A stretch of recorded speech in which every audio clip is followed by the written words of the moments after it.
Soma, Kazuya's grandpa, told him that people have families so they don't die alone.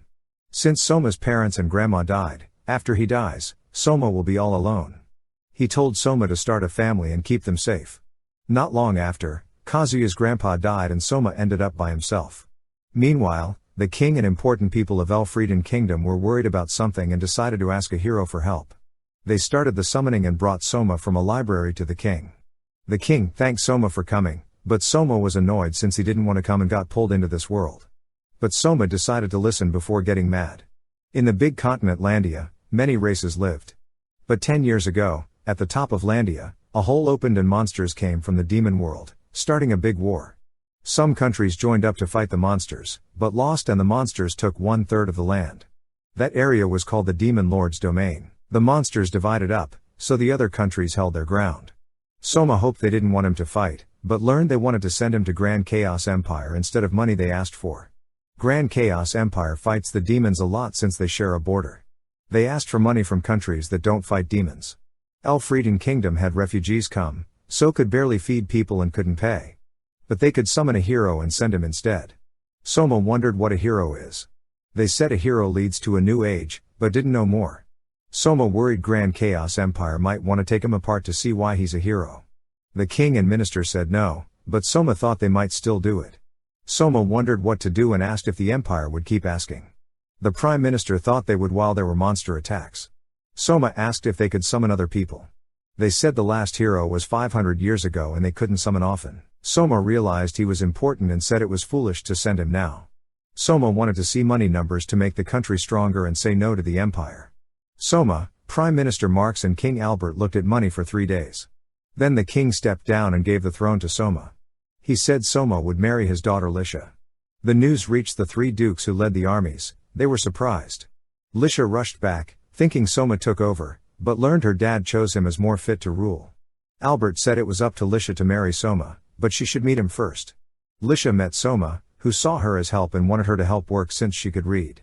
But Lisha said she was the princess and wondered how he got the throne. Soma explained Albert just gave it to him and he was trying to keep Albert safe. Soma didn't think he'd be made king after looking at money, maybe oversee it. He said they didn't need to marry and would give Lisha the throne back in a few years once he fixed the money. Lisha wondered if he could really fix it so fast. She asked about the empire money, but Soma said he already got it selling treasures. He kept important cultural ones and sold the rest. Some weapons were left he didn't sell. Excel Walter sent Canaria to see if the new king was capable. Soma would pay the empire at the last minute. Lisha wondered why not use the money for military to strengthen the country. But Soma said that would take time and wouldn't help food and refugees right away. Eventually they'd lose people's support and outside forces could start an uprising. Landia is a magical world. Lots of monsters are used to pull cars or ships. Magic lights fires for cooking. There's not much science and technology is low, still like olden times. Soma is now the king of the country. He learns heroes sometimes get magic so they test him. He touches a little statue which tells his mind if he has magic. It glows so he has magic, but wonders how to use it. Lisha enters Soma's office, surprised to see people working. She notices pens move themselves writing, it's Soma's magic. His living poltergeist's magic copies his mind into objects to control them. So he finishes paperwork faster. Lisha asks who else is there. Soma explains they find wasted money, if any is missing or hidden, that person must repay it or get arrested. Though they have empire money already, more capital and people always helps. He makes Lisha do paperwork too. They work all night. By morning only Soma is still working as the rest, even Lisha, fell asleep. He goes to Lisha and says they're done and wants to show her something. They take a horse, but Soma can't ride so Lisha goes in front. Lisha wonders if Soma has family. He says his grandpa died before coming here so no one's waiting. With no rush to go back, he takes Lisha to a field of useless white flowers. Lisha says they're pretty but Soma says they cause food shortage. Northern countries made lots of cotton, but with war, production fell. With less cotton, prices rose so farmers grew cotton over food. They still imported food but cotton prices dropped as supply grew bigger than demand. Soma wanted Lisha to know since she'll lead someday. At breakfast Soma says their first step is limiting cash crops and getting back food fields. He'll prioritize soy and potatoes since they survive bad weather. Reforms take time so he'll buy then sell food cheaper, paying the difference by exporting something. Royal Guard Captain Ludwin arrives and asks if it's going smoothly. Soma says no, Aside from the Prime Minister, the people are useless. He decides to recruit countrywide with the broadcast system. Lisha explains they normally recruit through connections or written tests, but only 30% can read. Soma disagrees, that excludes 70% of workers who could still work. He'll use Cao Cao's words, if they have skill, he'll use them. In his speech, Soma says the former king was great for peaceful times, but now they need a survivor for the situation who's tough, so the ex-king chose him. He needs unmatched talents no matter background, age, race, education etc. Some skills may seem useless but he'll decide if he needs them, it doesn't matter what others say. If they show unequaled talent, he'll give a peerless certificate and money. People can recommend others and get 30% of their reward. People across the kingdom pack up and go to the capital after his speech. Soma explains how heroes understand any language, so he understands the language of this world. It's the only language in this world. His auto-translate only works for him. When others hear his phone recordings, it sounds foreign. Lisha wonders if he meant what he said, but knows the country needs him. Since he has no family left in his world, she wonders if he'd stay if she was family. Her maid Serena comes in and feels Lisha looks flushed but she denies it. Serena says there's a new recruit ceremony to attend. Pancho shares with Hakuya he's nervous to face the king with his talent. Meeting Soma, Aisha Udrad refuses to bow, her warrior tribe only bows to their master. Soma doesn't mind since he summoned them. He reads about dark elves as Aisha steps up. Mark says she's greatly talented in fighting. Aisha checks they get rewards for best talents. Soma confirms. But Aisha doesn't want it, she requests help. Trees are thinning in her forest, with no new growth. She asks Soma's wisdom. Unsure what to say, he asks if they thin the forest right. He didn't expect her to not know. Soma explains leaving big trees blocks light, preventing young trees growing. Overgrown trees also interfere with each other, leaving only old trees. The forest gets vulnerable and soil loses water, causing landslides. Aisha is amazed and pledges loyal service to Soma, to fight and die on command. She asks him to come teach thinning. Next is Junadoma, unmatched in beauty and singing. Her ancestors were magical creatures, so it may be in her blood. Soma asks her to sing an energizing song. She says her songs are sad, but can mimic ones she hears. Soma plays a song on his phone and headphones. She then sings it perfectly in the foreign language. After applause, Juna wants to learn more of Soma's songs. Marx introduces Pancho Panicotta, best at eating. Many claimed this, but none topped him. His appetite took him everywhere to try food. Soma stands, saying he waited for someone like him, delighted to see Pancho most of all. Pancho is moved since he was called Fatso who only buys food. But Soma says his talent will save the country. Soma gives Pancho an eating-related name from his world. As Soma accepts him, people think they should accept more talents too and come to the kingdom. Marx calls up the next person, Hakuya, nominated by someone else for unmatched intellect and memory. Soma asks who recommended him. Hakuya says his uncle, saying he should serve the country and stop just reading books. Recalling the same for himself, Soma asks what Hakuya reads, everything from literature to military tactics, and learning is his life's purpose. Soma offers him royal librarian. Hakuya would have immediately accepted before, but declines now. He wants to use his knowledge to support Soma's rule. Soma asks why he changed his mind. Hakuya judged if Soma was worth serving. He tested with Pancho, appointing him for potential use shows good leadership, but seeing no use would fail. Hakuya is pleased Soma understands the country's needs. Soma brings Hakuya to determine his talents and use. Hakuya becomes the Prime Minister in black. That night, Soma recognizes Hakuya's talents and makes him his right-hand man. Marx introduces the last person, Tomoe of the Mystic Wolves, with unusual talent to talk to animals. In the stables she asked horses about their health and history. Reading about her tribe and that they're not from here, Soma guesses Tomoe is a refugee. He wonders how to use her skills. Tomoe seems to want to tell him something but is nervous and too quiet. He goes to her and she whispers something surprising in Soma's ear. Soma explains in his world, monsters are separate from people and animals. But here, human-like races are mankind, humans, elves, beastmen, dragonutes. Giant lizards, ants, plants that eat people are still animals and plants. Dragons are special as god beasts. Those are animals since they fit the ecosystem. Monsters look like fused creatures. Some are sorta human-shaped but no smarter than beasts. What Tomoe whispered shook Soma up. He acts normal after confirming only her mom knows. Soma returns to his throne, saying he heard her request and will consider it. He tells Marx her talent is rare and wants to discuss using it. Soma thanks the recruits for aiding the revival. He gathers Tomoe, Lisha, Marks, and Ludwin, asking if anyone else heard Tomoe. They didn't, relaxing Soma that it probably wasn't broadcast. Lisha wonders if it's that serious. Soma says Tomoe spoke to a demon. Monsters were thought to be animal smart, but some work in groups, use weapons and magic, almost like people. Humans called those unique ones demons, but they're still different from other races. Demons have an unknown language. They can't believe Tomoe spoke to a demon since no one understands them. She says it was a short dog-faced one. While gathering vegetables she yelled for help. It was surprised she understood him. Tomoe thinks he was a scout. He said he can't watch his kind get killed and she should run. Soma guesses few demons would let her go. If they can talk, it would change things. Lisha wonders about negotiating their land back. But Soma says now mankind is united against demons. If communicating is known, some may ally with them. Soma confirms past kingdom conflicts with Ludwin. They agree to secretive this in case it sways relations. Marks wonders if that draws attention to a peasant. He suggests welcoming her as royalty, Soma adopting her. But he's unmarried so can't. Marks proposes her as a second wife but she's too young and Soma hesitates. They decide the ex-king adopts her. Tomoe says her family is at the refugee camp waiting. Soma assures as his adopted kid, they're his family and can live in the castle too. Tomoe agrees. Soma tells Marks to wait announcing in case it seems suspicious. Meanwhile they'll give her a job at the castle with his horses. Soma visits Lisha, asking about Tomoe. Lisha says her mom likes Tomoe and they spend time together now. Then Pancho returns from getting foods. Lisha recognizes his special hero's sack. Soma confirms it holds more without spoiling, perfect for gathering foods. Using broadcasts, Juna and Pancho present the king's brilliant lunch to help food shortage by introducing new foods and cooking methods. Soma has Lisha, Aisha and Tomoe try them to show they're edible. First is octopus. They're grossed out but find Soma's cooked version delicious and can't stop eating. Next is burdock root.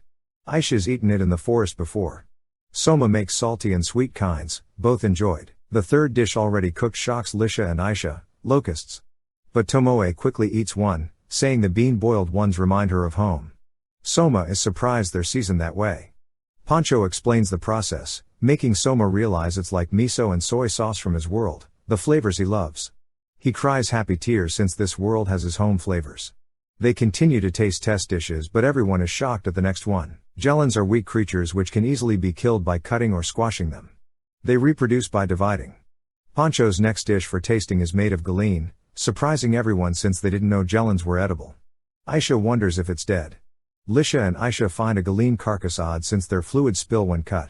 Pancho says a small tribe taught him that hard hits without breaking membrane can kill them by destroying the nucleus. Then over time they lose liquidity. Leave them 2 hours after dying and they still have some springiness to cook. Soma notices the food looks like udon noodles. Since he's eaten similar, the girls say he should try first. Soma finds it good, more like kudzu noodles than udon. The girls all try and like it too. Juna announces the show's end. Soma says they'll do more if demanded, though Pancho hopes not to host again. A week later there's big demand so they must continue. Marks meets Soma about something important. He wishes to retire as prime minister, recommending Hakuya replace him. Soma accepts but will formally appoint later. Marks looks to retire to a cottage but sees their money shortage. He says he considered that, but will keep serving for a salary. Soma wants Marks's help since there's much he doesn't know about this world. Hakuya suggests Soma take some time off since overworking sets a bad example. He proposes a castle date with Lisha and Aisha as guard for safety and relationship growth. Soma finds Lisha and Aisha training, yelling stop when their big attacks could damage the castle. He explains the date idea. Aisha suggests her forest but Soma has only a day so another time. She says some dark elves may oppose the thinning and wants Soma to explain it to them, which he agrees to later. Surprising Aisha, he asks her to guard their date. Dressed as military students, Soma thinks the uniform suits Lisha but not Aisha since he imagined dark elves differently. Riding to town, Soma says they'll act as students. Aisha shouldn't say His Majesty but can use his first name Kazuya. Lisha is surprised since she thought he was Soma Kazuya.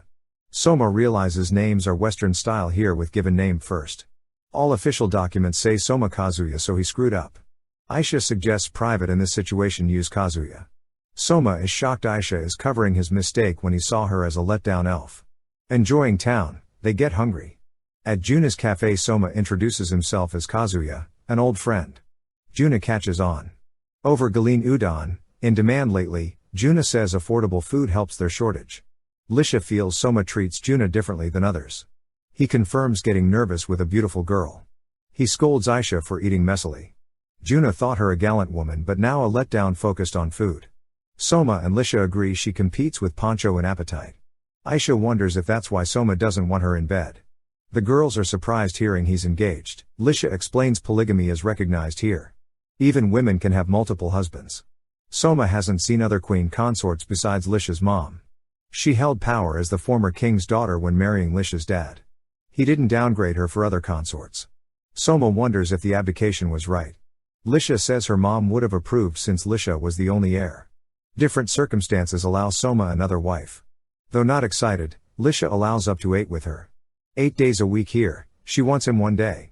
Soma starts imagining his harem, then hears a girl yelling at the next table. Elfrieden's military is about 100,000 people. Duke Georg Carmen leads the 40,000 army. Duchess Excel Walter leads the 10,000 navy. Duke Castor Vargas leads the 1,000 air force, but one Wyvern Knight equals 100 foot soldiers. The Forbidden Army of 40,000 reports to the king, the Royal Guard and nobles' private armies, except the 3 dukedoms. Additionally, now terminated mercenaries from Zem sometimes fall under it. Mercenaries switch sides for profit, so they were let go. The Forbidden Army is smaller than the dukedoms per the country's ideals. The kingdom formed when races united. Humans were most populous, so one became king, but other races kept rights. 3 armed forces leaders were chosen from them. If a human tyrant oppressed races, the larger 3 dukedoms would resist. But the multiple systems cause problems. Soma contacted them to reform, but no replies give him free time. At Juna's cafe, Soma sees a yelling mystic fox girl, not wolf, or both get mad, with Halbert Magna, oldest heir of the prestigious Magna family. Lisha wonders why the army member is in the capital. Juna explains the girl is Kaede Foxia, mage in the Forbidden Army. They overhear Kaede tell Halbert to not see Georg, who's at odds with the king, risking civil war. But Halbert says if war comes it's a chance to advance. His father served under Georg, but Halbert calls him a coward afraid of fighting. Kaede says Halbert's father understands Georg ignoring the king's call is unjustified. Internal fights help neighbors like Amadonia take land in their old conflicts. Turgis wants rich soil and an unfrozen harbor. Hakuya had told Soma about neighbors, 4 neutral countries, 1 hostile. Soma guessed Zem for terminating mercenaries, but Hakuya said no. Frozen Turgis goes north in winter, so if not provoked, they won't be hostile. Soma guesses Amadonia, offering to send reinforcements against the 3 dukedoms, then offering the same to the dukedoms against the king. They just want to occupy cities, then support whoever's best for them. The leaders should know this and avoid asking Amadonia for help. Halbert thinks Georg has a plan. Kaede questions his joining without knowing the plan. Halbert says many nobles and armies joined already. But Kaede counters their injustice caused property confiscation by the king. Georg just wants more power. Halbert doubts the king versus Georg's experience. But Kaede disagrees, the king is actually formidable. Soma asks why she thinks that. Kaede says soldier quality and supplies are critical for armies and countries. He gathered people for food. Realizing who he is, she wonders if they overheard and would arrest Halbert, but defends him. Soma says he was just here with free time. Annoyed, Halbert shouts against them until Aisha overpowers and stops him. Before he realizes who Soma is, Soma asks if he forgot his face, then Halbert recognizes and panics. He asks Kaede why she didn't say the king was here. Soma explains rulers choose officers and officers choose rulers to serve. Asking if they're childhood friends, he questions Halbert. Joining Georg makes them enemies, maybe battlefield opponents. Even if not Halbert himself, someone could kill Kaede. Halbert ponders his path and desires. Later Aisha falls asleep. Lisha offers Soma her lap to rest his head, saying it's a date. She asks if he doesn't want their engagement. But Soma asks if she's okay with it. Lisha doesn't mind, he's better as king and it's royal tradition. Soma would prefer marrying for love. Lisha asks if he dislikes her and could say he'd never love her. Aisha interrupts with embarrassment about pretending to still be asleep. Soma shows Lisha he can control 4 objects now with living poltergeist. Then Glaive Magna, Halbert and Kaede request to see him. Glaive begs mercy for his son, hearing of yesterday from Kaede. He expects anger but asks forgiveness and will take the blame. Soma won't punish, seeing Halbert was already punished. Grateful, Glaive will punish more himself, so further harming Halbert's looks don't upset Kaede, making her blush. Soma says he planned this anyway. Kaede is too talented to remain a mere mage. He puts her under Ludwin in the royal guard as staff officer. Surprised, she's reminded of agreeing with the king's thinking. Soma makes Halbert her adjutant to stand by her. Glaive asks to speak privately. Lisha invites Halbert and Kaede for tea. Seeing a chance, her maid asks Kaede how a man and woman strengthen friendship daily, for Lisha's benefit, embarrassing her. Kaede starts to explain but Lisha says to ignore Serena. Glaive tells Soma something but doesn't expect action, just awareness. Soma finds it heavy news and sits to ponder it. Glaive reveals that according to Georg Carmen, monsters have appeared inside the borders of the kingdom and have been attacking villages. However, despite the reports, Glaive has been unable to find much evidence. Magic impacts technology here.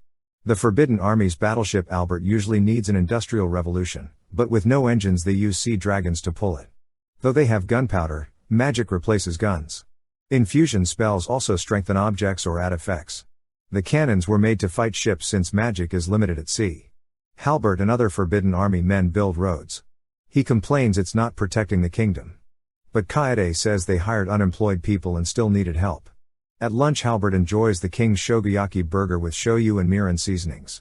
Mystic wolves now sell them.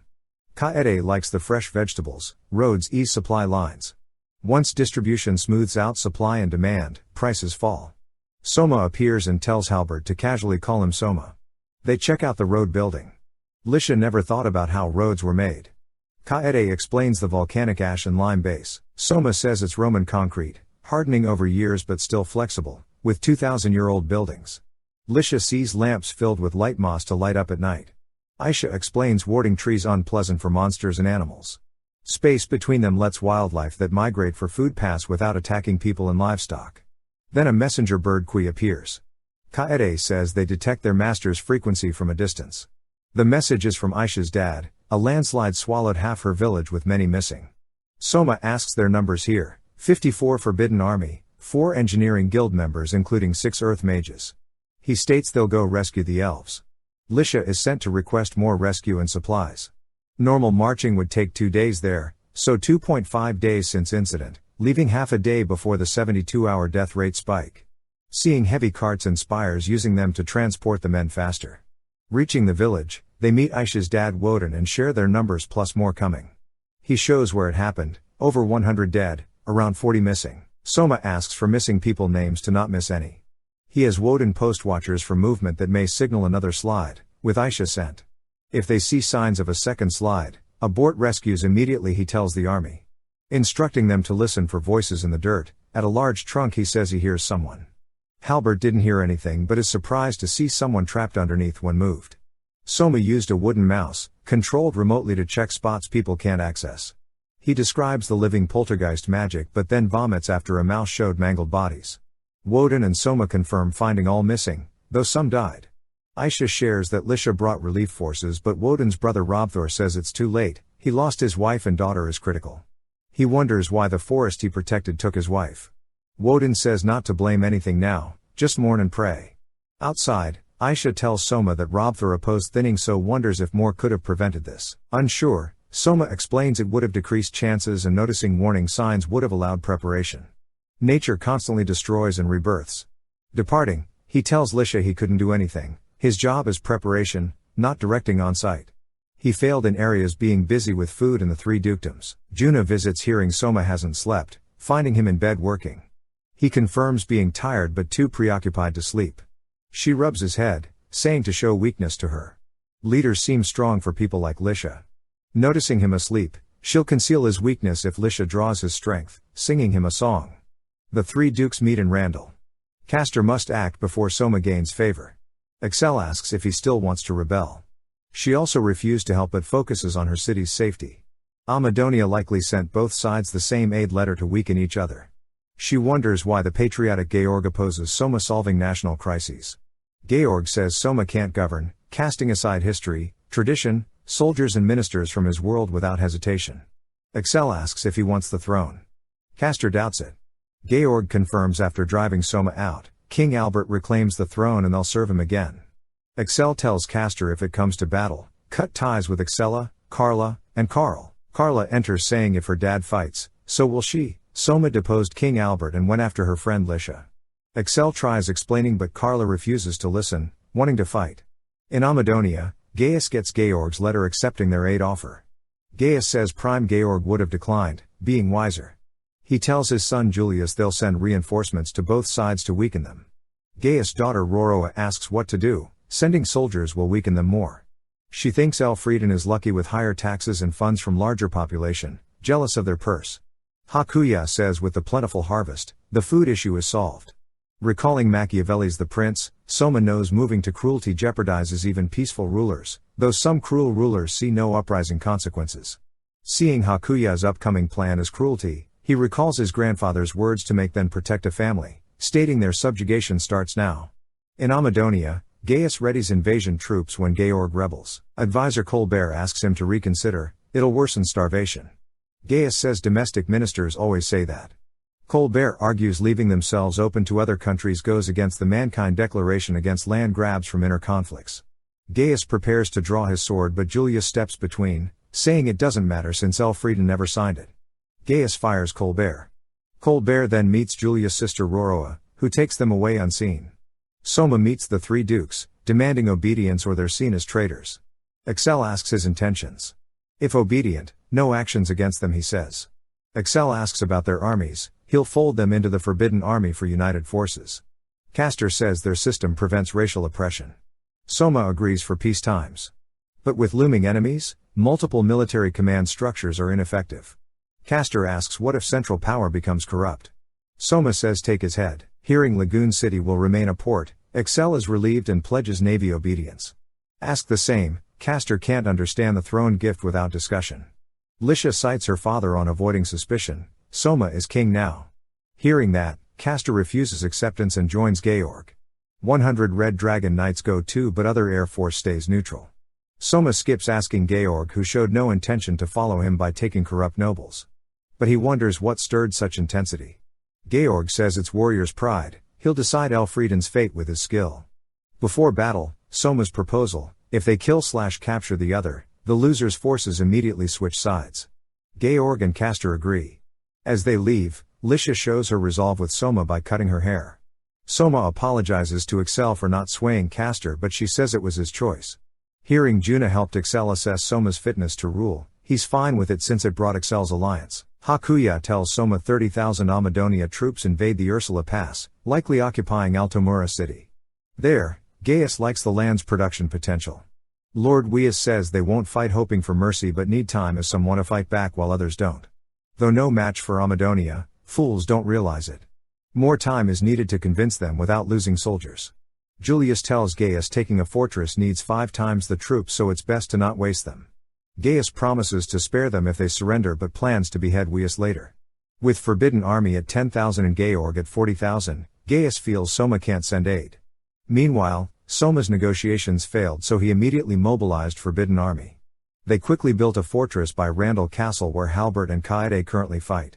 Kaede's magic and prepared materials allowed fast building, protected from attacks. Enemy cannons damage walls until Sur the Dark Elf appears, saving Halbert's daughter in the landslide and wanting her to someday join the Forbidden Army. Annoyed, he shoots the cannons before hitting. Then Ludwin leads a cavalry charge focusing only on destroying cannons. Corrupt aristocrats call Georg's army weak. He reminds them of 4-to-1 size ratio, they won't lose. They wonder why not wipe them out. But Georg says the aristocrats already foolishly lost cannons that way. Since the fortress only defends, Georg knows Soma isn't there or they'd attack. But with his location unknown, Georg wants to lure him out. Losing patience, Gaius decides to attack Altamura. Then he hears yells from the fortress and is summoned by an urgent Weist again. Weist apologizes for the time it takes to persuade the defiant men. Angry Gaius prepares an execution but Weist reports men ready to fight to the death. Julius confirms they'd lose soldiers attacking. Weist gives gold dust, pleading Gaius wait until next noon for more persuasion time.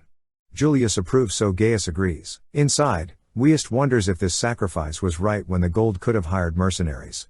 But Excel says mercenaries follow money, not loyalty.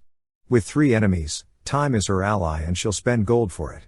Weist guesses neither Georg or Castor knew she was in Altamura then. He asks if time until noon is enough, if not, they die heroes defending, she states. Next day, Kaede notices Georg's smaller army, Longer battle expected, so easier defense. Halbert reports Castor's wyverns approaching. The night before in Red Dragon City, Castor's assistant Tolman reports citizens safely evacuated, only Air Force and Castor family remain. Castor started reconsidering his king opposition and denies Air Force rebel requests now. Tolman says the Forbidden Army marches on Georg, maybe Soma ignores Castor's 100 wyverns as smarter to defeat Castor first. But Castor expects being first target. Carla reports spotting battleship Albert, now wheeled and beast pulled, led by Soma. Attacked, Soma offers Castor to change his mind, though agreeing more with Soma now, Castor sticks to his word. Carla leads bomber wyverns but is surprised by bolt throwers, usually only base defense weapons. A knight suggests attacking the improvised wheels. Carla won't target the bridge where Lisha may be, avoiding killing Soma. She regrets not swaying her father as joining Soma seems better now, but it's too late. She orders Will attacks, succeeding in destroying cannons too, then retreats realizing no crew is aboard, an armor puppet worked the weapons. Carla orders immediate castle return, seeing Soma's goal is her father, not her. Soma was able to get inside the Red Dragon City using its blueprints. He met Castor Vargas face to face for the first time. Castor said Tolman was not involved and Soma could give him command of the Air Force if Castor lost. Castor drew his sword to fight. Aisha fought him to protect Soma. Soma surprised Castor with his puppet. Lisha was inside it and froze Castor.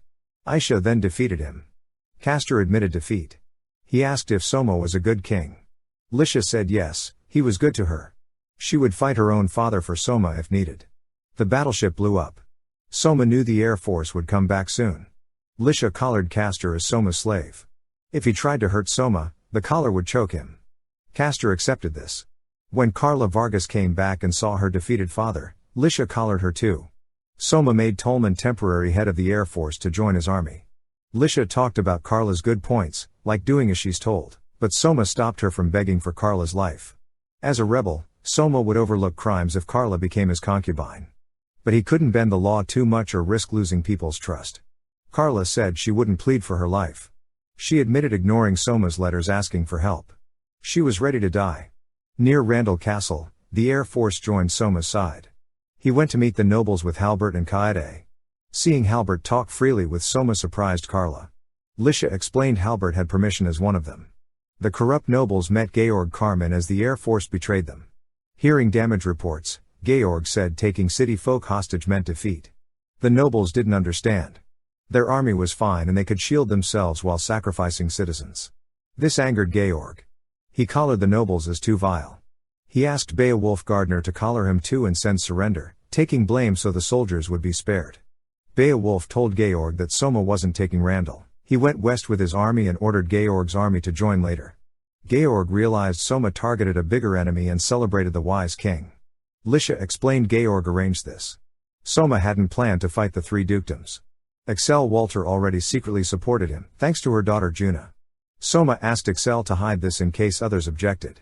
Lisha said Georg was reasonable if you speak openly with him. But Soma worried taking corrupt nobles meant Georg turned against him. Glaive Magna, Halbert's father, told Soma that Georg meant to gather all corrupt nobles, rebel with them, and have Soma stamp them out so they couldn't cause more trouble. Glaive explained the nobles still had money and hired Zem mercenaries. Capturing them would mean capturing the mercenaries too, which Soma could ransom back to Zem. Soma wondered why Georg would fight someone so smart and trusting. Glaive said to ask Georg when they meet. Soma only told Lisha because if Georg's risky strategy leaked out, it would fail. At Altomura, Gaius Amadonia's time limit for Weist expired. But he saw Axel Walter on the wall, though she should still be traveling. Julius realized this was a trap and they must retreat. Axel made a giant screen with her water magic. Soma broadcasted to the whole country that Castor and Georg were defeated and the civil war was over. But he explained Gaius invaded during the chaos wanting old territory back. With the demon army coming, they couldn't excuse Gaius' cruelty. Soma declared war and headed for Van, Amadonia's capital. He told Gaius to stop messing with Altomura because Soma would burn down Van. Roroa Amadonia heard Gaius was back in Van, guessing he was hurt. Gatsby Colbert confirmed this. Roroa said Soma understands her father's thinking. She knew Gaius took the mountain pass and would be ambushed. 30,000 entered the valley but only 15,000 made it out. Gaius took villagers' supplies and soldiers to recover his numbers to 25,000. Roroa said this would turn people against Gaius. Even if they took back Van, there could be rebellion. Gaius saw Elfrieden flags outside Van. He thought the capital had fallen, but Julius said the castle still stood. Happy about that, Gaius told his army to attack. As the battle started, Soma stayed behind. Carla noticed his mind was elsewhere. Soma said a king's job is before and after fights, not on the battlefield pleading for soldiers' lives. Carla was surprised Soma wasn't afraid to die. But he admitted he may be a fraud. He said he can't send soldiers to battle without fully becoming king, yet started acting like one without realizing it. Gaius told Julius to retreat since Gaius made a mistake sending exhausted troops into battle. The fight was lost. Julius wanted Gaius to escape too, but Gaius said Elfrieden wanted his head and he couldn't flee. Julius refused to go, but Gaius ordered him, then went to battle to buy Julius time. Soma heard Gaius came right for him. He reset Carla's slave collar to Lisha as master. If something happened, Carla must tell Lisha that Soma yields the throne to her. Carla called that ridiculous and said to order her to defeat Gaius instead.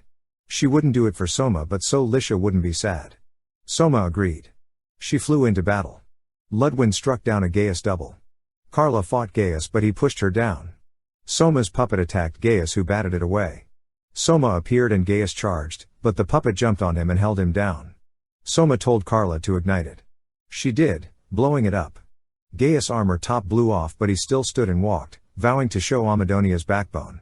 Then arrows hit and he collapsed, throwing his sword at Soma's feet. Soma said Gaius' valor would be remembered. Later, Roroa learned of her father's death and cried that he was foolish. The next day at Van's castle, Lisha admired the building, but Soma said the messy streets were hard to shoot or bomb, showing everything was for war. Lisha realized Soma planned taking Amadonia for some time. She was impressed they had few border casualties. Soma explained he didn't evacuate villagers since that would tip off Amadonia. Instead, he secretly hired adventurers to protect flame Puro monsters, really guiding villagers to safety. Ludwin reported Julius fled west and the princess left before that with officials. Soma contacted Parnham to send bureaucrats. Pancho reported scarce cash and food but abundant weapons in Amadonia's treasury. Soma said to sell weapons for funds and ration food till things settled. Glaive said soldiers were eager to take all Amadonia with their momentum. But Soma would only keep Van, not wanting more war. Lisha wanted to crush the enemy, but Soma said once the empire came, territory seized wouldn't matter. Lisha said Amadonia attacked first. But Soma expected sanctions and more since Amadonia signed a declaration against Elfrieden. He didn't sign it since there was an empire-breaking catch he wanted to use later with Project Lorelei. Soma asked Junidoma for the next phase. They broadcast Elfrieden news in Van, then entertainment. Soma made Aisha a hostess for protection. They introduced singer Pamela Carroll. Soma told Aisha to guard him closely for the next guest. He announced Amadonia Lieutenant General Margarita Wonder to sing their anthem demanding Elfrieden land return. Afterwards, she told Soma to kill her for singing it, but he wondered why. There was no Elfrieden law against singing other anthems. Hard to define a good country, but one where you can sing freely is good. The mighty Grand Chaos Empire occupies the most land and has unmatched people, military, and tech. With the Demon Lord's domain appearing, they led mankind's response.